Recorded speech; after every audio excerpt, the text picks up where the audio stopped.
Newsela is a perfect way to have students read non-fiction informational text while still reading at their reading level. You'll want to register as a teacher in Newsela. Once you have registered, then you will be able to log in. This will allow you to assign your students articles. It also means that you will get emails in your inbox with current articles that are available on Newsela.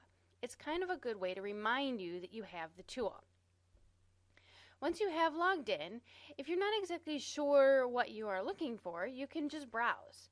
So let's say we wanted our students to read a science article.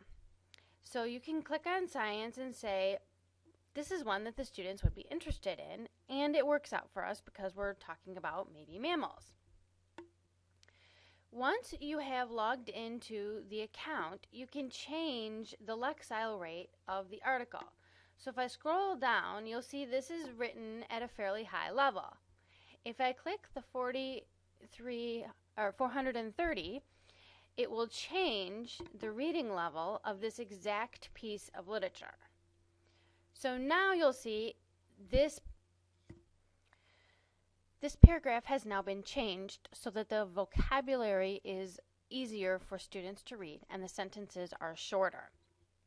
This particular article does not have a quiz, but any articles that have this light bulb next to it means that there is a quiz attached. So if I open this particular article, I can see that there are quizzes about the article that the students can take.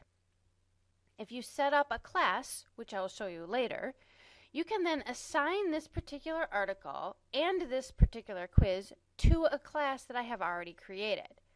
So by assigning it to ELA 11, all of the students who are in my ELA 11 class will be assigned to this particular article and this particular quiz to take.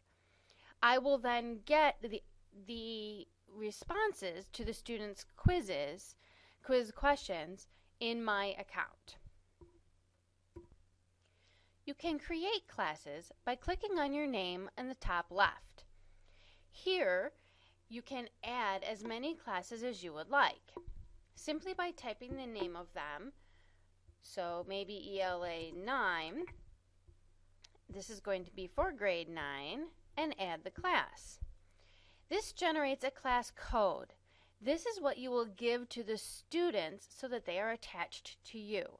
Once they create accounts for themselves as students, they put in the class code and they are now a part of your ELA 9 class. They will then receive all of the articles and subsequent quizzes in their Newsela inbox so that they will read the articles that you wish for them to read. You can also use Newsela as a research tool with the students. This allows you to search for something specific. So maybe you want the students to read something about the problems in Ukraine right now. If we type in Ukraine, we can see that there are several different articles about the Ukrainian crisis. So if I click on this one, it will open it, and we can see that it will have, again, our Lexile rates. This particular one does not have a quiz, but that's okay. We can still change the Lexile rate if we need it to be easier, depending on the class that we are teaching. You can also print any article. So if students don't have computers readily available, you can print the article and make copies for them. And since all of us have classes with multiple different reading levels, you could print one at the 700, one at 850, and one at the max for your students who are reading at a higher reading level. In this way, all of the students are getting the same information. They're just getting it at a level that they will be able to digest. That's Newsela, and it is a wonderful tool. I hope all of you enjoy it.